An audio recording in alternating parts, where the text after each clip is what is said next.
Hello guys, good afternoon everyone. Welcome to 21st Century IAS Academy online Indian economy classes in Telugu.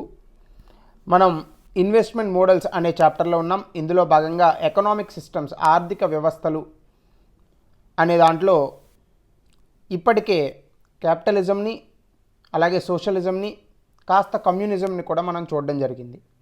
అయితే వీటిని పక్కన పెడితే మన భారతదేశంలో మన ఆర్థిక వ్యవస్థలో మనం ఎంచుకున్నటువంటి ఒక పద్ధతి గురించి లాస్ట్ క్లాస్లో మనం మొదలుపెట్టాం. దాని కంటిన్యూషన్గా ఈరోజు ఈ క్లాస్లో మిక్స్డ్ ఎకనామీ అలాగే దాని తాలూకా లక్షణాలు అంటే ఏంటి, అలాగే మిక్స్డ్ ఎకనామీని మనం ఎందుకు ఎంచుకోవాల్సిన సందర్భం ఏర్పడింది అనే విషయాల్ని ఈరోజు మనం చూద్దాం. మనం మొన్న ఆపినటువంటి స్లైడ్ ఇదే. ఇంతకుముందు మనం మాట్లాడుకున్నట్టుగా ఆర్థిక వ్యవస్థలు అనే ఒక డయాగ్రామ్లో పూర్తిగా ఎడమవైపు వచ్చేటప్పటికి కమ్యూనిజం అని రాశాను, అలాగే పూర్తిగా కుడివైపుకి వచ్చేటప్పటికి ఫ్రీ మార్కెట్ అని రాయడం జరిగింది. ఫ్రీ మార్కెట్లో ఎక్కువగా మనం మాట్లాడింది క్యాపిటలిజం గురించి. దీన్ని ఎక్కువగా ఆడమ్ స్మిత్ అనే ఆర్థిక శాస్త్రవేత్త, అలాగే ఆర్థిక శాస్త్ర పితామహుడు అయినటువంటి ఆడమ్ స్మిత్ లైసెస్ ఫేర్ ఎఫైర్ అనే ఒక పదజాలంతో ఈ క్యాపిటలిజం అనే దాన్ని ఎక్కువగా ఆయన ప్రోత్సహించడం జరిగింది, అంటే యాజ్ ఏ థియరాటికల్ కాన్సెప్ట్గా. అయితే ఆ తర్వాత కాలానుగుణంగా వచ్చినటువంటి మార్పుల రీత్యా మనం కొన్ని దేశాల్లో క్యాపిటలిజంని అలాగే మరికొన్ని దేశాల్లో సోషలిజంని కూడా చూడడం జరిగింది. అయితే క్యాపిటలిజంలో ఉన్నటువంటి కొన్ని ఇబ్బందులు ఏవైతే ఉన్నాయో అవి మన భారతదేశానికి సరిపోవు అనే ఒక నిర్ధారణకి 1947లో మనం వచ్చినప్పుడు ఆ రోజు క్యాబినెట్లో ఉన్నటువంటి వ్యక్తులు జవహర్లాల్ నెహ్రూ గారితో సహా ఎక్కువ మంది సోషలిస్టులు. అయితే సోషలిజంని కూడా పూర్తిగా మన దేశంలో ప్రవేశపెట్టలేము అని కొంతమంది చర్చించి వాదించిన తర్వాత మన దేశం ఉన్నటువంటి కొన్ని పరిస్థితుల్లో, అలాగే మన దేశానికి సంబంధించి ఎక్స్క్లూజివ్గా భారతదేశానికి ఉన్నటువంటి కొన్ని ఇబ్బందుల రీత్యా మనం మిక్స్డ్ ఎకనామీ అనే ఒక నూతన ఆర్థిక వ్యవస్థని ఎంచుకోవడం జరిగింది. ఈ మిక్స్డ్ ఎకనామీ అంటే ఇందులో పూర్తిగా క్యాపిటలిజం ఉండదు, అలాగే పూర్తిగా సోషలిజం కూడా ఉండదు. క్యాపిటలిజంలో ఉన్నటువంటి కొన్ని లక్షణాలను తీసుకుంటాం, సోషలిజంలో ఉన్న కొన్ని లక్షణాలను కూడా తీసుకుంటాం. ఈ రెండింటిని కలిపి మనం ఆర్థిక వ్యవస్థని అలాగే ఆర్థిక వృద్ధి మరియు అభివృద్ధిని ముందుకు తీసుకెళ్లే విధంగా ప్రయత్నం కూడా చేస్తాం. ఇందులో భాగంగా క్యాపిటలిజంకి కనుక మనం ఒక్క మాటలో నిర్వచనం కనుక ఇవ్వాల్సి వస్తే పూర్తిగా ప్రైవేట్ రంగం అని చెప్పొచ్చు. అలాగే కమ్యూనిజంకి కనుక పూర్తిగా మనం సోషలిజం కావచ్చు, కమ్యూనిజం కావచ్చు, పూర్తిగా కనుక ఒక్క మాటలో మనం చెప్పాల్సి వస్తే ప్రభుత్వం చేతుల్లో అన్నీ ఉంటాయని చెప్పచ్చు. అంటే ప్రభుత్వం చేతుల్లో ఉత్పత్తి సాధనాలు కనుక ఉంటే అది కమ్యూనిజం అలాగే సోషలిజం రెండిట్లకి వ్యత్యాసం ఉన్నప్పటికీ మనం ప్రస్తుతానికి రెండిట్లకి కలిపే చూద్దాం. అలాగే ఫ్రీ మార్కెట్కి వచ్చేసేటప్పటికి ఉత్పత్తి సాధనాలన్నీ కూడా ప్రైవేట్ రంగం చేతుల్లో ఉంటాయి. అయితే ఈ రెండు లక్షణాలను కూడా తీసుకొని కలిపి ఒక హైబ్రిడ్ మోడల్ తీసుకొస్తే కనుక దాన్నే మనం మార్కెట్ మిక్స్డ్ ఎకనామీ అని పిలుస్తాం. అంటే మార్కెట్ ఎకనామీలో ఉన్నటువంటి కొన్ని లక్షణాలు, కమ్యూనిస్ట్ లేదా సోషలిస్ట్ వ్యవస్థల్లో ఉన్నటువంటి కొన్ని లక్షణాలను కనుక తీసుకొని రంగరించి ఒక ఆర్థిక వ్యవస్థను కనుక మనం ప్రవేశపెడితే దాన్నే మిక్స్డ్ ఎకనామీ అనే కాన్సెప్ట్తో పిలుస్తాం. సో ఈ మిక్స్డ్ ఎకనామీలో ఇవన్నీ ఉంటాయి. అంటే ఇంతకుముందు మనం ఏవైతే సోషలిజం లేదా కమ్యూనిజం అలాగే క్యాపిటలిజంలో ఉన్న లక్షణాలు ఏవైతే మనం మాట్లాడుకున్నామో అవన్నీ కూడా మిక్స్డ్ ఎకనామీలో ఉంటాయి. అంటే ఒక రకంగా అసలు మిక్స్డ్ ఎకనామీ తాలూకా లక్షణాలు ఏంటి? ముందుగా ఇక్కడ coexistence of private and public sector, అంటే పబ్లిక్ మరియు ప్రైవేట్ రంగం రెండూ కూడా ఉత్పత్తి సాధనాలను ఏమంటాం మనం యాజమాన్య హక్కులు కలిగి ఉంటాయి. అంటే ప్రభుత్వం చేతిలో ఉత్పత్తి సాధనాలు ఉంటాయి, అలాగే ప్రైవేట్ రంగం చేతిలో కూడా ఉత్పత్తి సాధనాలు ఉంటాయి. అవి ఏంటి అనేది మనం తర్వాత మాట్లాడుకుందాం. ఎందుకంటే ఇంతకుముందు మీరు పబ్లిక్ సెక్టార్ చూసినప్పుడు 1990ల వరకు కూడా ఎక్కువగా మనం ప్రభుత్వ రంగాన్ని ఎక్కువగా ప్రోత్సహించాం. కానీ 1990 సంస్కరణల తర్వాత ఈ ప్రైవేట్ రంగం ఎక్కువ మనకి ఆర్థిక వృద్ధిని అభివృద్ధిని తీసుకొస్తుందని నమ్మి ప్రభుత్వ రంగం కన్నా కూడా ఎక్కువగా ప్రైవేట్ రంగంలో పెట్టుబడులు పెట్టడము, అలాగే అప్పటి వరకు ఉన్నటువంటి ప్రభుత్వ రంగ సంస్థలని డిస్ఇన్వెస్ట్మెంట్ చేయడము, లేదంటే ప్రైవేటీకరణ చేయడము, సో ఇటువంటి కొన్ని సంస్కరణలు కూడా మనం తీసుకురావడం జరిగింది. అంటే ఒక రకంగా చెప్పాలంటే మిక్స్డ్ ఎకనామీ పేర్లోనే ఉంది. మిక్స్డ్ అంటే ఏంటి? రెండింటిని కలపడం.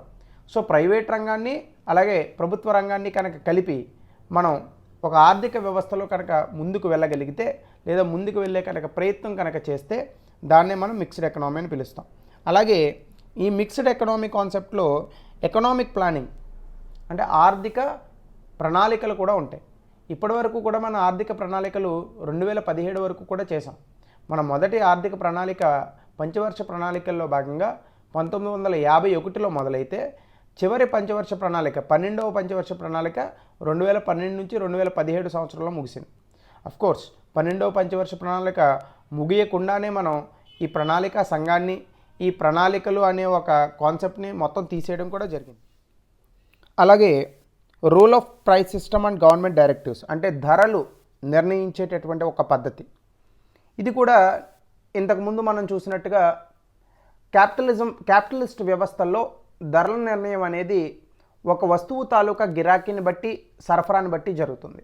కానీ సోషలిస్ట్ వ్యవస్థల్లో లేదంటే కమ్యూనిస్ట్ వ్యవస్థలో మనకి ఎలా జరుగుతుందంటే, ఏదైనా ఒక వస్తువు సాధారణ వ్యక్తికి అది రోజువారీ జీవితంలో ఎక్కువగా పనికొచ్చేటటువంటి వస్తువు అయితే జనరల్గా వాటి ధరలన్నింటినీ కూడా ప్రభుత్వం నియంత్రిస్తూ ఉంటుంది. కేవలం జనాలకి కావాల్సినటువంటి వస్తువులే కాదు, ఆర్థిక వ్యవస్థలో ఉన్న ఏ వస్తువునైనా కూడా ఆ ధరను నిర్ణయించేటటువంటి అధికారం ప్రభుత్వానికి ఉంటుంది.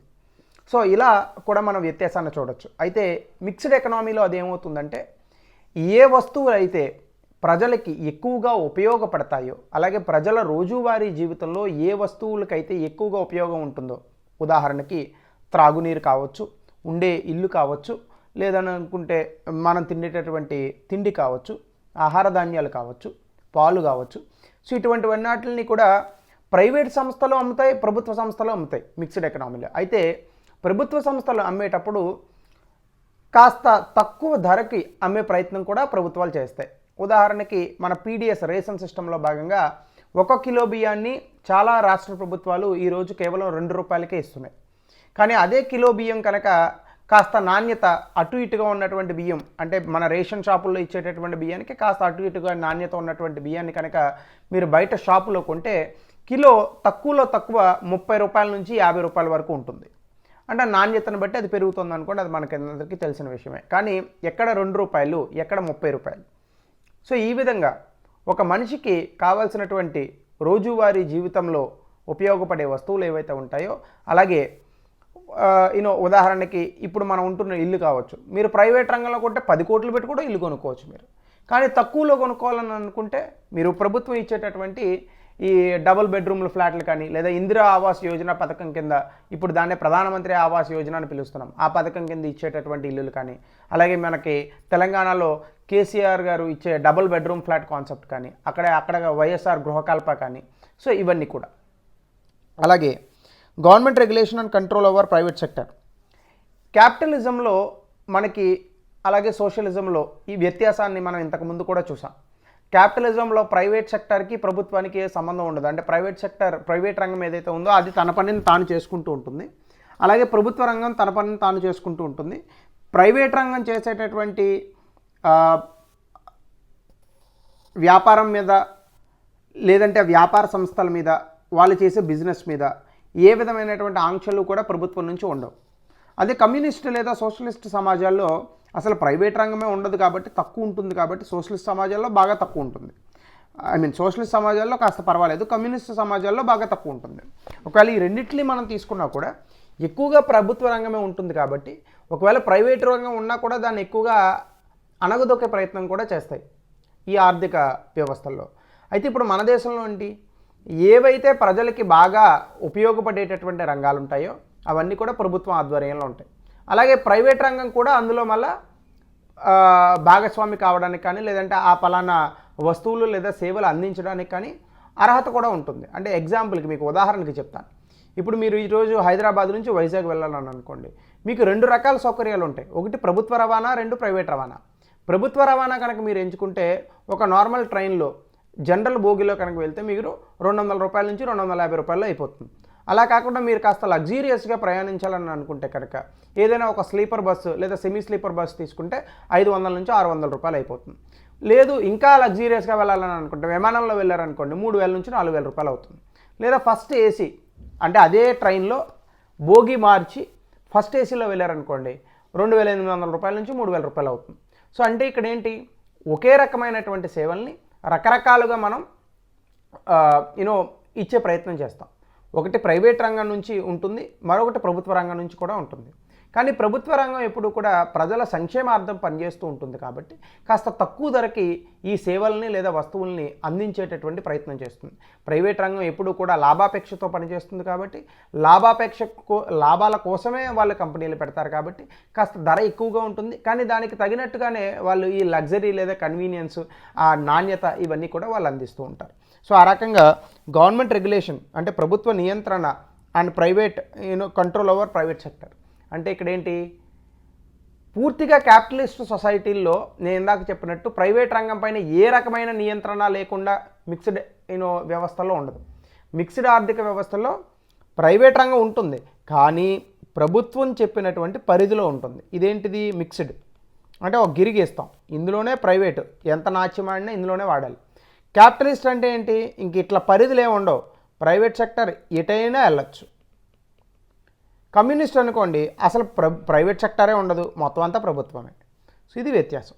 మరొకటి, ఆర్థిక అసమానతల్ని తగ్గించడానికి కూడా ఈ మిక్స్డ్ ఎకనామీ పనిచేస్తూ ఉంటుంది. అంటే ఎక్కడైతే అసమానతలు లేదా కొంతమంది వ్యక్తులకి భోజనం దొరకపోవడం, ఆహార ఇబ్బందులు లేదా త్రాగునీరు ఇబ్బందులు లేదా ప్రజల సంక్షేమార్థం ప్రభుత్వం పనిచేస్తూ ఉంటుంది. ఇక మిగతా సేవలు ఏవైతే ఉంటాయో అందులో అన్నిటి చోట కూడా ప్రైవేట్ రంగం కాస్త ముందుకు వెళ్తూ ఉంటుంది. సో ఈ రకంగా కూడా మనం వ్యత్యాసం చూపించవచ్చు. అంటే ఇక్కడ ఏంటి, ప్రజలకి కావాల్సినటువంటి వస్తువులు లేదా సేవల తయారీలో ప్రైవేట్ రంగం నిమగ్నమైతే ప్రజల సంక్షేమార్థం ఏ రకమైనటువంటి పథకాలను ప్రవేశపెట్టాలి లేదా ప్రజల సంక్షేమార్థం మనం ఏం చేయాలి అనేటటువంటి విషయంలో ప్రభుత్వం నిమగ్నమై ఉంటుంది. సో ఇద్దరూ కూడా ప్రజల కోసమే పనిచేస్తారు. కాకపోతే ప్రైవేట్ రంగం లాభాపేక్షతో పనిచేస్తూ ఉంటుంది, ప్రభుత్వ రంగం మాత్రం సేవా దృక్పథంతో పనిచేస్తూ ఉంటుంది. అలాగే గవర్నమెంట్ ప్రొటెక్షన్ ఆఫ్ లేబర్, పనిచేసేటటువంటి కర్షకులు కార్మికులకి ప్రభుత్వం ఎప్పుడు కూడా చేయూతను అలాగే భద్రతను కూడా కల్పిస్తూ ఉంటుంది. అలాగే కన్జ్యూమర్ సోవరెనిటీ ప్రొటెక్టెడ్ అంటే కమ్యూనిస్ట్ సమాజాల్లో ఉన్నట్టుగా అసలు ప్రైవేట్ ఆస్తులు ఏ వ్యక్తికి ఉండకూడదు అనేటటువంటి నియమాలు ఏవి కూడా మిక్స్డ్ వ్యవస్థలో ఉండవు.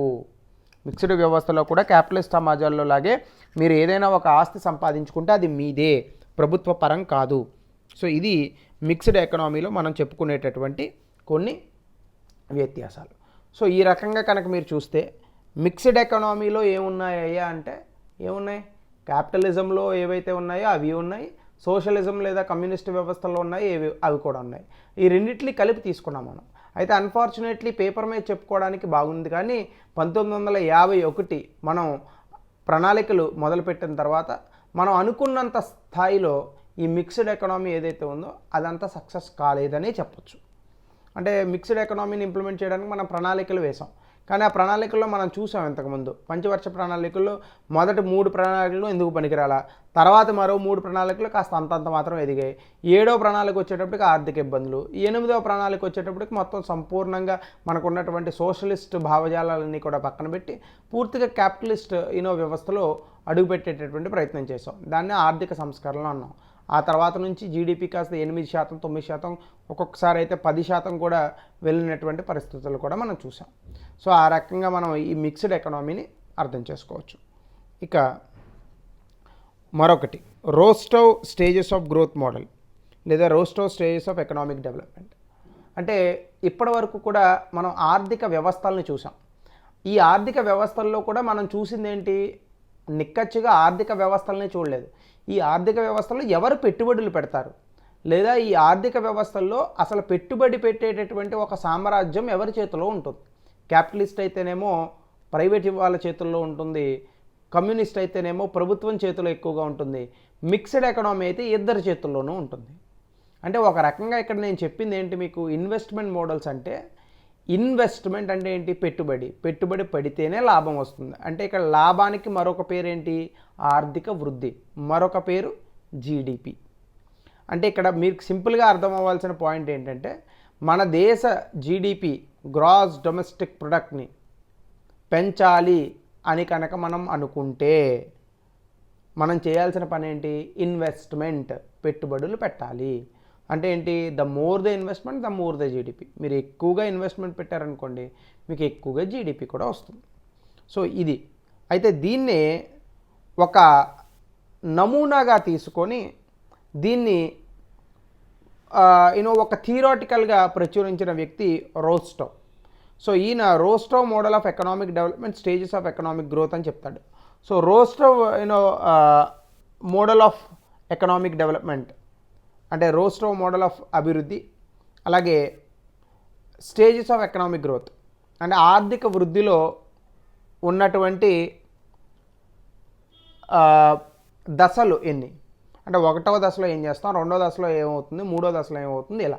అంటే ఈ రోస్టో స్టేజెస్ ఆఫ్ గ్రోత్ మోడల్ ఏం చెప్తాడంటే ఫ్రీ ట్రేడు అలాగే ఫ్రీ మార్కెట్ అంటే ఉచిత వాణిజ్యము, ఉచిత మార్కెట్ ఏవైతే ఉన్నాయో వీటి మీద ఆధారపడి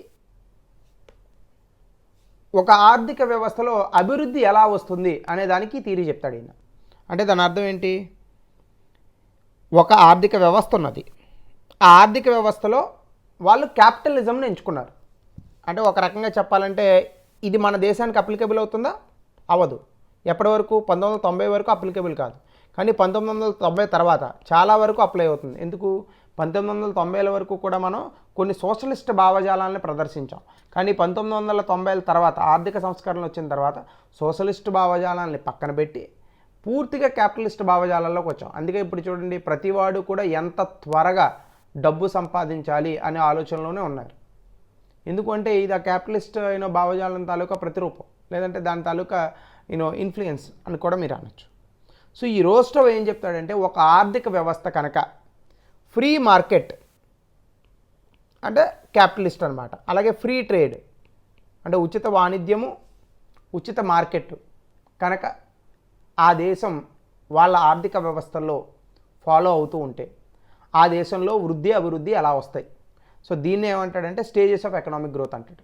అంటే ఒక ఆర్థిక వ్యవస్థలో కనుక వాళ్ళు ఫ్రీ మార్కెట్, ఫ్రీ ట్రేడ్ కనుక వాళ్ళ దేశంలో ఉంటే, రైట్, వాళ్ళ దేశంలో కనుక లేదా వాళ్ళ ఆర్థిక వ్యవస్థలో కనుక ఫ్రీ ట్రేడ్, ఫ్రీ మార్కెట్ అనే ఈ 2 నియమాలు ఉంటాయి, అంటే మోర్ ఆర్ లెస్ క్యాపిటలిస్ట్ వ్యవస్థ కనుక ఉంటే ఆ దేశంలో వచ్చేటటువంటి వృద్ధి రేటు ఇలా 5 స్టేజుల్లో ఉంటుంది అంటాడు. ఇది 1, ఇది 2, ఇది 3, ఇది 4, ఇది 5, రైట్. సో ఈ స్టేజ్లో ఏం జరుగుతుంది అని ఇప్పుడు స్టేజ్లు చూసే ముందు మీరు గుర్తుపెట్టుకోవాల్సిన విషయం ఏంటంటే ఇక్కడ ఎక్స్ యాక్సిస్ పైన మనం కాలాన్ని లెక్కిస్తున్నాము, వై యాక్సిస్ పైన అభివృద్ధి తాలూకా అంచనా కూడా వేస్తున్నాం. అంటే కాలం పెరిగే కొద్దీ అభివృద్ధి కూడా ఎట్లా పెరుగుతుంది. సో ఇది ఇందాక నేను చెప్పినట్టుగా ముందుగా మనం చూడాల్సిన అంశం ఏంటి, ఇది ఫ్రీ మార్కెట్ అలాగే ఫ్రీ ట్రేడ్. ఫ్రీ ట్రేడ్ అంటే ఉచితంగా జరిగేదని కాదు, సులభంగా జరిగే వాణిజ్యము, అలాగే ప్రభుత్వం ఏ రకంగానూ కూడా ఎక్కువగా చేతులు పెట్టకుండా నడిచేటటువంటి మార్కెట్. అలాగే ఇప్పుడు ఇందులో మనం చూడాల్సింది ఏంటి, మొదటగా ట్రెడిషనల్ సొసైటీ అంటే సాంప్రదాయ సమాజాలు. అంటే సాంప్రదాయ సమాజాలు అంటే ఇప్పుడు మన తెలుగు సాంప్రదాయం గురించి నేను మాట్లాడట్లా.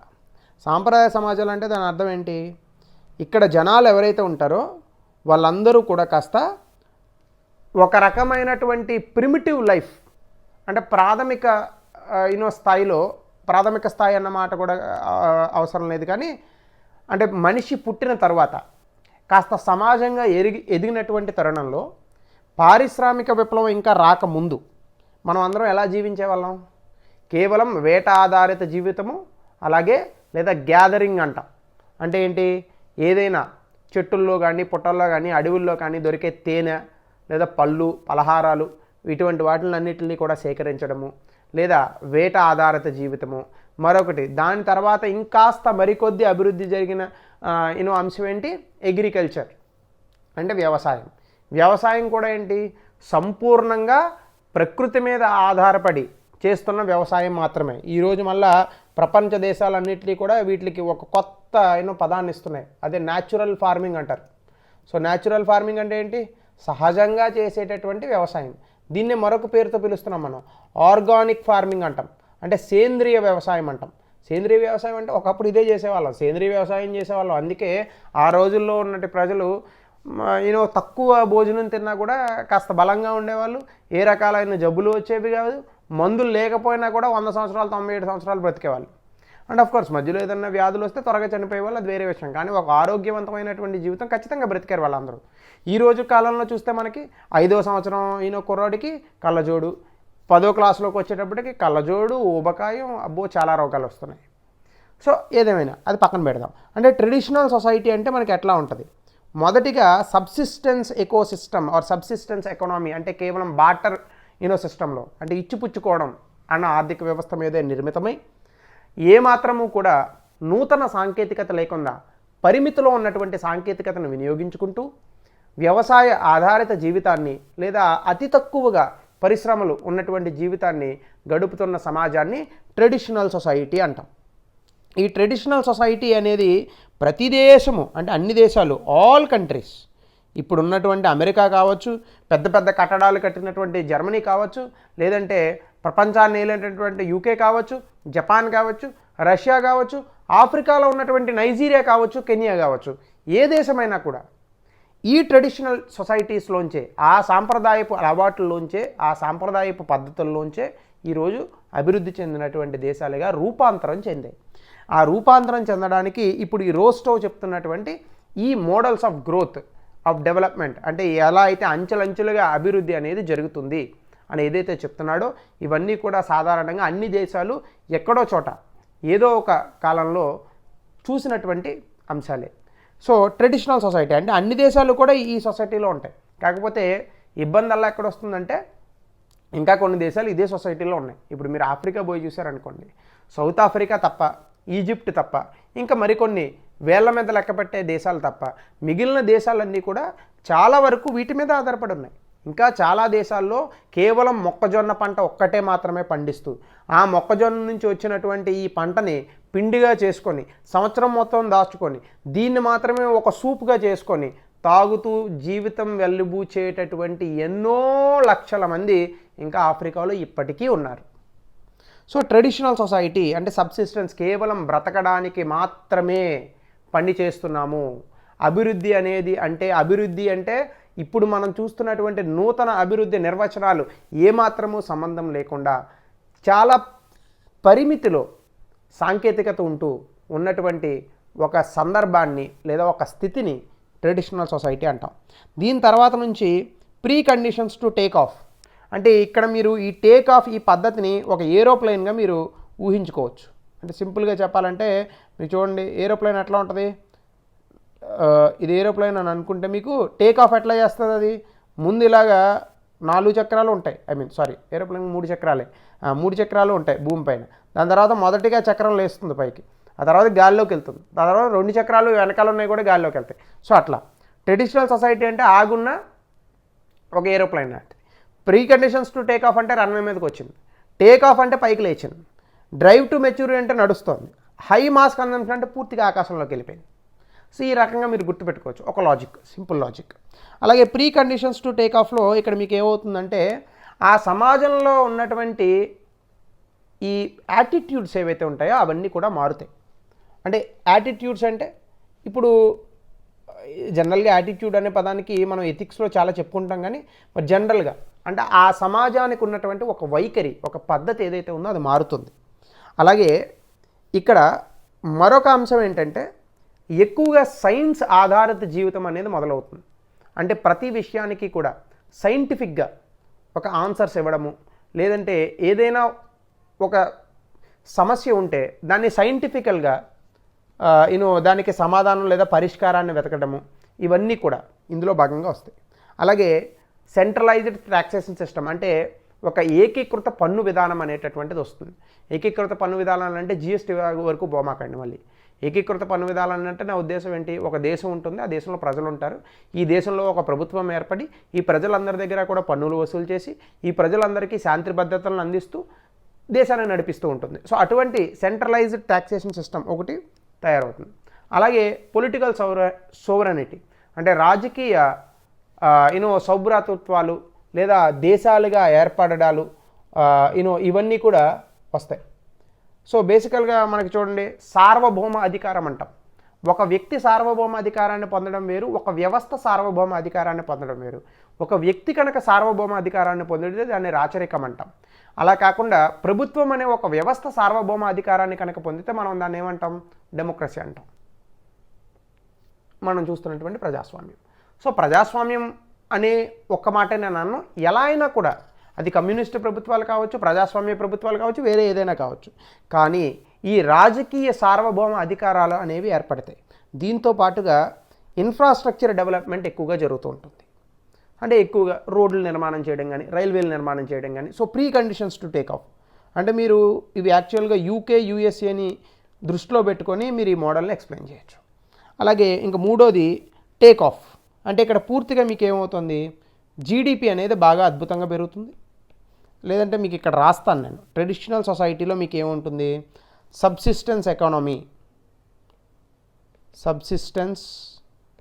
ఎకానమీ, అలాగే లిమిటెడ్ టెక్నాలజీ అంటే తక్కువ సాంకేతికత అని చెప్పాను, ఇవి ఉంటాయి. ప్రీ కండిషన్స్ టు టేక్ ఆఫ్లో ఏమి ఉంటాయి, సొసైటీ యాటిట్యూడ్ చేంజెస్, దీన్నే ఇంగ్లీష్లో మనం రెనైజా అంటాం, యాటిట్యూడ్స్ చేంజెస్ టు సైన్స్, అలాగే రిస్క్స్ ఎక్సెట్రా. అలాగే సెంట్రలైజ్డ్ ట్యాక్సేషన్ సిస్టమ్, అలాగే పొలిటికల్ సోవరనిటీ, అలాగే ఇన్ఫ్రాస్ట్రక్చర్ డెవలప్మెంట్. సో ఇది. అలాగే టేక్ ఆఫ్ స్టేజ్కి వచ్చేటప్పటికి చాలా తక్కువ సమయం ఉంటుంది. ఇక్కడ జీడిపి చాలా అత్యద్భుతంగా పెరుగుతుంది. అంటే ఎకనామిక్ గ్రోత్ అన్నాం దీన్ని. అంటే మనకున్న స్థూల దేశీయ ఉత్పత్తి ఏదైతే ఉందో చాలా అద్భుతంగా పెరుగుతుంది. అదొక్కటే కాదు, దీంతో పాటుగా ఇన్వెస్ట్మెంట్ అంటే పెట్టుబడులు కూడా పెరుగుతాయి. Investments also they rises. Investments ఎప్పుడైతే పెరిగాయో పెర్ క్యాపిటా అంటే తలసరి ఆదాయం అది కూడా పెరుగుతుంది. అంటే అవుట్పుట్ పెర్ క్యాపిటా ఇంక్రీజెస్. దాంతోపాటుగా ఈ నూతన సాంకేతికతలో చాలా అత్యద్భుతమైనటువంటి మార్పులు వస్తాయి, నమ్మశక్యం కాని మార్పులు. అంటే radical changes in technology, production. అలాగే నెక్స్ట్ది డ్రైవ్ టు మెచ్యూరిటీ. అంటే ఇక్కడ ఏమవుతుంది, మనిషి తాలూకా ఆదాయాలు ఎప్పుడైతే పెరుగుతాయో వాడు ఏం చేస్తాడు, డబ్బుల్లో మనం ఏదైతే సంపాదిస్తున్నామో ఆ డబ్బులో సేవింగ్స్ అనేవి చేస్తాడు. అంటే దాస్తుంటాడు డబ్బులు. అంటే రేట్స్ ఆఫ్ సేవింగ్స్. అలాగే పెట్టుబడులు కూడా పెడతాడు, ఇన్వెస్ట్మెంట్స్ ఇవి పెరుగుతాయి. అలాగే ఎకనామిక్ డెవలప్మెంట్ అనేది బాగా పెరుగుతుంది. అంటే ఆర్థిక అభివృద్ధి ఇంకా మనం ఏం చేయనవసరంలా, ఆటోమేటిక్ అయిపోతుంది అదంతా, అమెరికా మాదిరి. ఇప్పుడు చూడండి, అమెరికా ఆర్థిక వ్యవస్థను ఎవరు పెంచనవసరం లేదు, అదే ఎదుగుతుంది. సో అట్లా.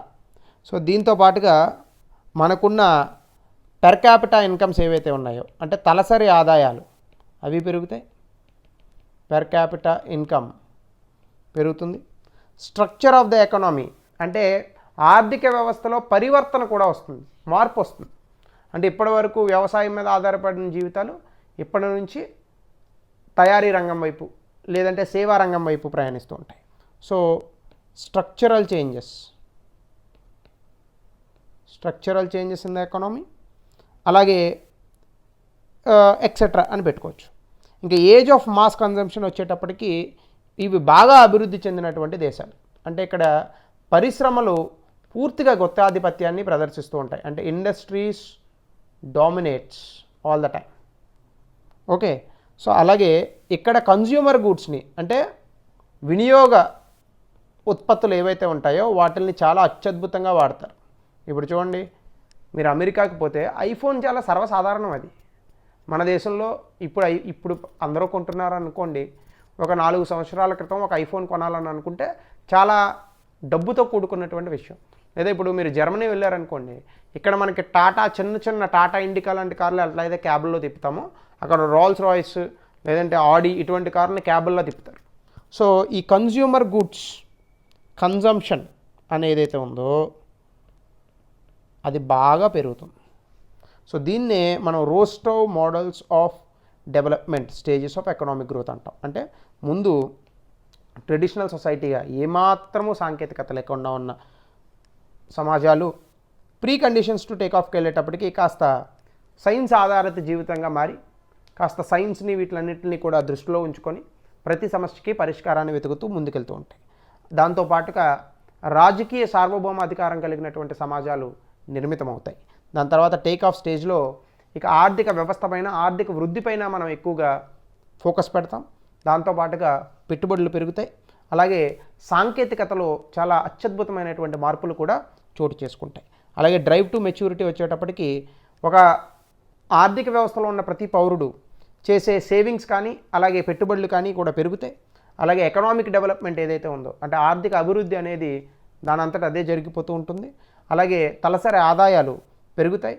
అలాగే ఆర్థిక వ్యవస్థలో కూడా స్ట్రక్చరల్ రిఫార్మ్స్ నిర్మాణాత్మకమైనటువంటి మార్పులు మనకి ఎక్కువగా కనిపిస్తాయి. అలాగే హై మాస్ కన్జంప్షన్ ఇక్కడ పరిశ్రమలు ఎక్కువగా డామినేట్ చేయడం జరుగుతుంది. అలాగే కన్జ్యూమర్ గూడ్స్ ఏవైతే ఉన్నాయో వాటి తాలూకా వినియోగం చాలా అత్యద్భుతంగా పెరుగుతుంది. సో ఇది Rostov models of economic growth. So దీన్నే నేను మరొకలా రాశాను. సో ఇందాక రాసిందే మరొకసారి రాశాను, మీకు నోట్స్ కొంచెం ఈజీగా అర్థమవుతుంది అనడానికి. ఇక్కడ మీకు బాగా కనిపిస్తుంది. So limited technology, static society అంటే ఏంటి, స్తబ్దత ఉన్నటువంటి సమాజాలు. So commercial exploitation of agriculture ఉంటుంది. ఇది దాదాపుగా మనకి 1920 ప్రాంతాల్లో మనకి ఇది మొదలైంది. ఆ ముందు అంటే 1800 ముందు ఈ సమాజం అనుకునేది. Take off development of manufacturing sector ఇది మనకి ఎప్పుడూ సరిగ్గా జరగల. యాక్చువల్గా అయితే మనం 1950 అని చెప్తాం. సో అయితే మనం ఎక్కడున్నామంటే ఈ రెండింటికి మధ్యలో ఉన్నాం.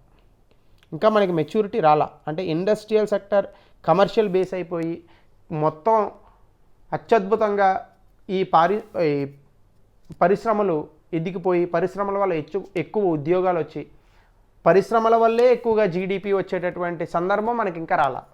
చైనా ఈ స్థాయికి వచ్చేసింది, ఆల్మోస్ట్ ఈ స్థాయికి వచ్చేసింది. చైనా ఇంకెక్కడికి వెళ్ళాలి. ఇక్కడ already United states of America, మనం ఇంకా ఈ మధ్యలో ఎక్కడ ఉన్నాం.